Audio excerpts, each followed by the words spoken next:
He wore the mask of a monster. Leather trench coat, combat boots, gas mask.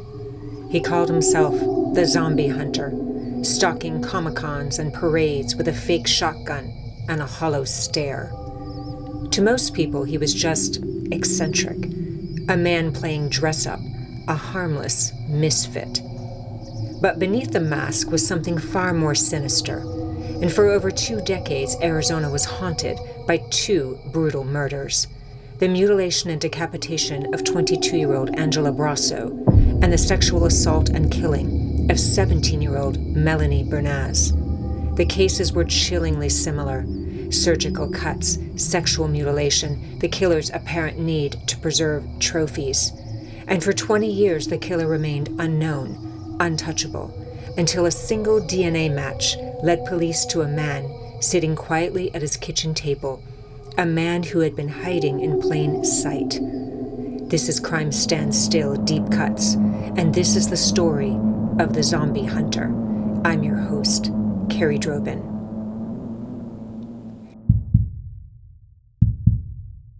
November 8th, 1992. Angela Brasso did what she almost did every night: rode her bike along the Arizona Canal near her Phoenix home. Angela was 22, athletic, driven, working in the tech industry. She lived with her boyfriend, who told police they had plans that night: dinner and HBO. But Angela never came home. The next day, a passing cyclist made a grisly discovery. Angela's naked body was found in a vacant field near the canal. Her head was missing.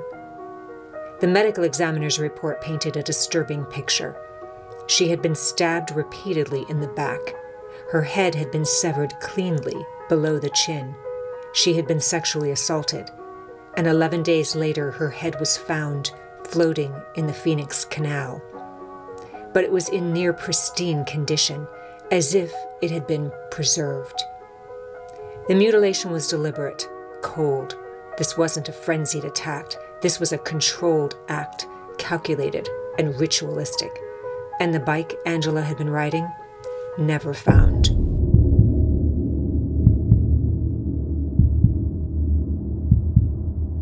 Almost a year later, the pattern repeated. 17-year-old Melanie Bernaz went missing on September 22, 1993, while riding her green Specialized hard rock mountain bike along the same Phoenix Canal. The next morning, Charlotte Pottle was cycling with her young daughter when she noticed a puddle in one of the tunnels under the interstate. This is what she told reporters. "I rode through it, and it splashed up on me. I doubled back, and that's when I realized it was blood." Melanie's body was found floating less than 2 miles from where Angela's had been discovered. Stabbed multiple times, sexually assaulted, mutilated with surgical precision. Police believed the killer approached both women from behind, dragging them off the canal path. Melanie's body was dressed in a teal bodysuit, not the clothes she was last seen wearing, and Melanie's bike also never recovered. DNA evidence from both crime scenes confirmed what investigators had feared. It was the same killer. Phoenix had a serial predator.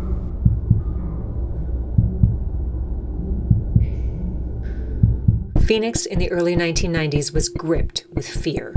2 young women abducted, mutilated, and dumped in the same canal.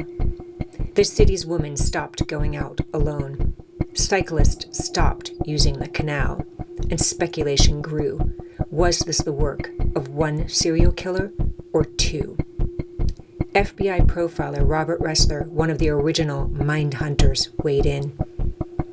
He said dismemberment is rare. It suggests a sexual component, a need for control.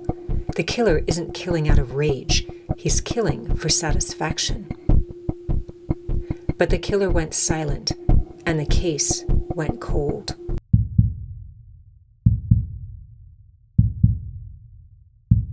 For years, the case sat dormant.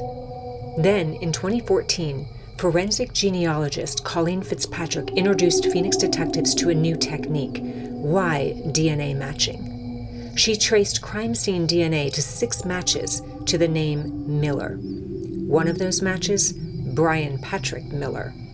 Investigators were stunned. He wasn't some shadowy figure. He was a local celebrity.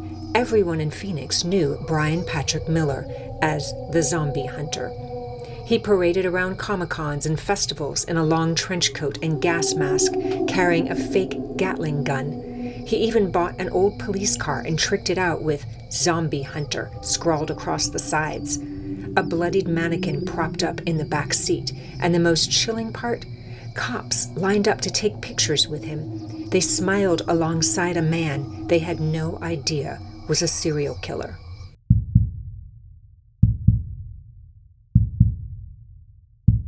In January 2015, detectives set up a sting operation. The cold case unit was behind the scenes, ready to bag anything that had Patrick Miller's DNA on it, such as utensils or a glass. Undercover detective approached Miller, pretending to offer him a security job. They met at a Chili's, but Miller arrived with a surprise guest, his 15-year-old daughter, Sarah. Miller was a divorced single dad. The detective remarked, he was very gentle and caring about his daughter. He often brought his daughter where he would be going. The detective started to worry that the operation would be a bust. He seemed like a harmless marshmallow that was immersed in this goofy lifestyle. He just was unassuming. But could Miller be the canal killer? The only way to find out and know for sure was to get his DNA. Investigators began to surveil Miller, who worked at an Amazon warehouse. Every day when he got there, Miller parked the zombie mobile in the same spot. The detective said he would come out for his 15-minute break, blast his music really loud. Lunchtime, came out to the car, same thing, blast this god-awful music. He swallowed his hamburger in like 5 bites, wouldn't take a drink of his water, and I'm sitting there going, "Are you sure you don't want something else to drink? You just got water." No, I'm good, he said. And then finally, in the Chili's, he took a drink from the water glass. And that's when detectives knew they had him. Or at least his DNA. Despite knowing about Miller's juvenile record, as their meal ended, the veteran detective's gut told him that Miller was not their man. He said later, "Seeing him with his daughter, I just don't see this guy as being the monster in 1992 and 93 that would do this to these women." Miller gave the detective a quick tour of his zombie hunter mobile, and the two parted ways with the detective saying he'd be in touch. The cold case unit sent Miller's water glass off to the crime lab, and 11 days later the DNA test came back, a perfect match. Detectives arrested Miller at his home, and in the interrogation room they confronted him. The detective said, "Your DNA is linked to both these women." Miller sat in silence, then shook his head. "I can't remember everything I did back then," he said, "but I know I didn't kill anyone." Police pressed harder. "Your semen was found on their bodies. The only person who knows what happened is you." Miller just stared. Investigators then got a search warrant for Miller's house, the home he shared with his teenage daughter, and just about everything he'd ever collected in his life. The detective said, "I can remember like it was yesterday, walking up to the front door and everybody going, 'You can't get in that way. It's full of crap.'" Brian Miller's house was as if it came from the show Hoarders. The detective remarked, "There was a little pass where you could get into the bathroom and the kitchen and where the TV was, and that's it. Everything else was just stacked to the roof with garbage." The detective and his investigators would have to sift through all of it, looking for other possible evidence. But the detective also focused on a new source, someone Miller himself had ominously singled out in his interview: his ex-wife, Amy, who would end up revealing gruesome details from Miller's violent past. For starters, he had told her about the murder of a young girl who had come to his door accidentally. His ex-wife said they had been married for 8 years. Then there was a divorce. She was 19 when she met Brian Miller in 1996, and they married less than a year later and moved to Everett, Washington. His wife had a shocking revelation for the detective. She told him that Miller had revealed to her that he had killed a young girl in Phoenix years earlier before he'd ever met her. The detective said the wife never reported it to police for a number of reasons. She didn't know if it was true. She was afraid of her own husband, and she said she wanted to be, quote, a good wife. His wife said that Miller told her he dismembered the girl and disposed of her remains in trash left on the curb. Although the wife claimed Miller never told her the child's name, investigators used the information that she provided to piece together who Miller may have been talking about. 13-year-old Brandy Myers. She was a little girl collecting money for a school book-a-thon in her North Phoenix neighborhood, going door to door. It was May 26, 1992, 6 months before the murder of Angela Brasso. Miller was living in the halfway house following his time in juvenile detention for the aggravated assault of another girl, Celeste Bentley. It was 1 block from the girl's school, his home, and then 3 blocks to our house. So every single day, this poor little girl walked right by his house. Despite an extensive search, her body was never found. But there was another case in Miller's past. In 2002, a woman named Melissa Ruiz Ramirez would later tell police that she'd seen him before, talking to a friend of hers. She said she got in Miller's car and told him she needed to make a call, and he drove her to his workplace so she could use the phone. She told police that she was on the phone, and from out of the clear blue, Miller came running out with a 12-inch serrated kitchen knife and stabbed her in the back. She said she escaped and contacted police, and they picked up Miller shortly after. He didn't deny stabbing her, but he claimed it was self-defense, that she was trying to rob him. He was arrested and charged with first-degree assault with a deadly weapon and jailed from May 2002 until his December trial. The detective said the jury just didn't buy the story. It was a he said, she said, and they acquitted him of the charge. Miller's wife told detectives something happened to Miller as a child, something that would become the cornerstone of his defense for murdering Angela Brasso and Melanie Bernays. His unique defense? His mother had created a monster.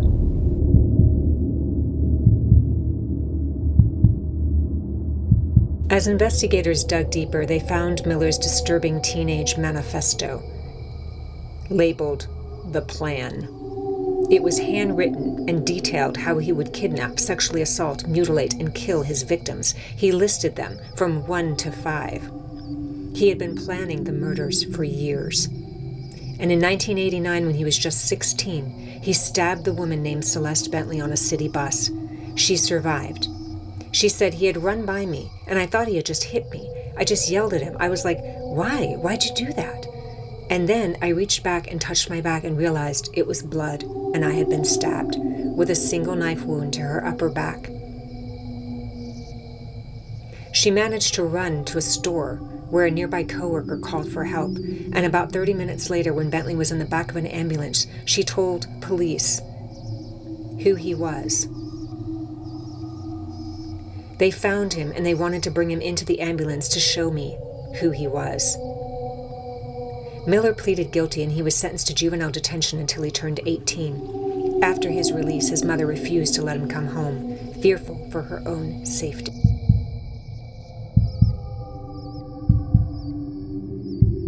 At his trial, Miller's defense was insanity. His lawyers claimed he suffered from complex dissociative disorders rooted in childhood trauma, physical and psychological abuse at the hands of his mother, a detention officer with the Maricopa County Sheriff's Office. If you can imagine the making of a monster, this is kind of the household that story begins in. Miller told investigators after his arrest that the beatings began when he was just 5 years old. The defense opted for a bench trial, which meant that there would be no jury. His lawyers told Judge Suzanne Cohen that Miller's mother also exposed her young son to violent sexual content. His lawyer said his mother's abuse caused Miller to develop severe mental health problems. The lawyer said he feels like there are different TVs playing in his head. A psychologist testified that Miller developed a condition known as dissociative amnesia, an inability to remember some traumatic events. Essentially, she said, there were two Brians. There's the one you see over there at the defense table who's a fairly normal person who has friends, who had a job, who was a dad, who was a husband. And then there's the killer. There's Bad Brian. The judge wasn't swayed. And after a 6-month trial and 36 witnesses, Brian Patrick Miller was convicted of both murders. The judge said, "There is no question that what the defendant did deserves the death penalty." Miller, who didn't take the stand during his trial, was allowed to give a statement before he was sentenced, and this is what he said. "I'm not looking for sympathy today. This time is for the family and friends of the victims. I cannot imagine what pain they have endured for all these years. I know I'm different. I thought it had to do with what my mother did to me." Maybe that was good Brian talking. Brian Miller was sentenced to death twice, but his case remains under appeal.